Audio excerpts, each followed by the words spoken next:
U.S. immigration authorities detained another Palestinian student at Columbia University in Vermont. This marks the second Columbia student to be targeted by the Trump administration after Mahmoud Khalil. Mohsen Mahdawi, a U.S. permanent resident, was arrested during his naturalization interview in Vermont, as per reports.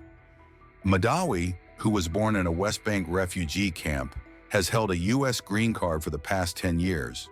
He had reportedly been an outspoken critic of Israel's war in Gaza and an activist as well as organizer in student protests on Columbia's campus until March, when he stopped organizing.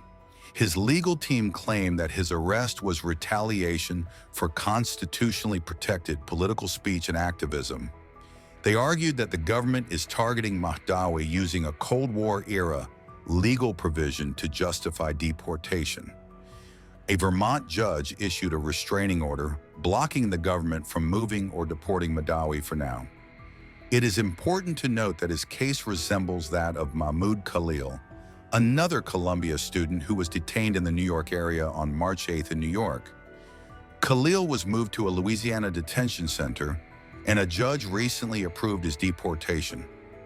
A U.S. immigration judge in Louisiana recently ruled that Khalil can be deported, allowing the Trump administration to proceed with its effort to deport foreign pro-Palestinian students who are in the United States legally and have not been charged with any crimes. It was the epitome of the lack of due process in a court proceeding in this country. It was shocking. The immigration judge had made up her mind before the hearing even started what she was going to do. She basically cut off questioning throughout the proceeding. She cut off argument. What this document says is that there is a compelling government interest in not letting Mr. Mahmoud express his beliefs, statements, or associations in the United States because of a compelling foreign policy interest. We wanted to examine Marco Rubio and say, what are you talking about? This guy has never been convicted of a crime, never been charged with a crime, very peaceful person. His ideas are that threatening to the United States? And that's the position of the United States government, that Mahmoud Khalil's ideas are so horrible. His ideas that there should be a Palestinian state, his ideas that the United States is contributing to genocide in Gaza by the Israeli government.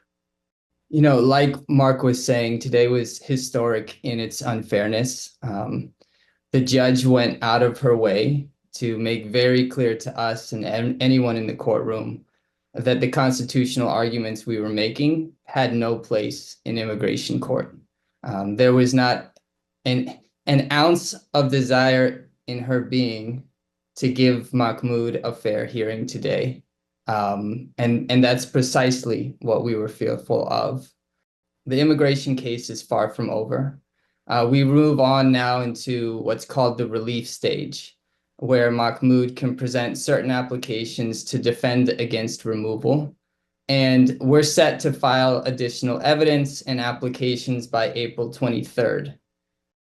We foresee that this case will require at least a few more hearings in immigration court before, a final decision is made, at which point there could be appeals. At the same time, my colleagues will talk about this more briefly. We also have pending proceedings in district court, which is the proper forum per the government and per this judge to make the constitutional arguments that despite whatever authority Secretary Rubio asserts, you cannot deport someone from the country for engaging in constitutionally protected free speech. If Marco Rubio says he should be deported, end of the inquiry. So that's the position. We'll be arguing in district court that can't happen. It's violative of the First Amendment. And we'll argue it wherever we can, but that's their legal position that they are taking in this case. We can go to the Board of Immigration Appeals, but not till there's what's called a final order.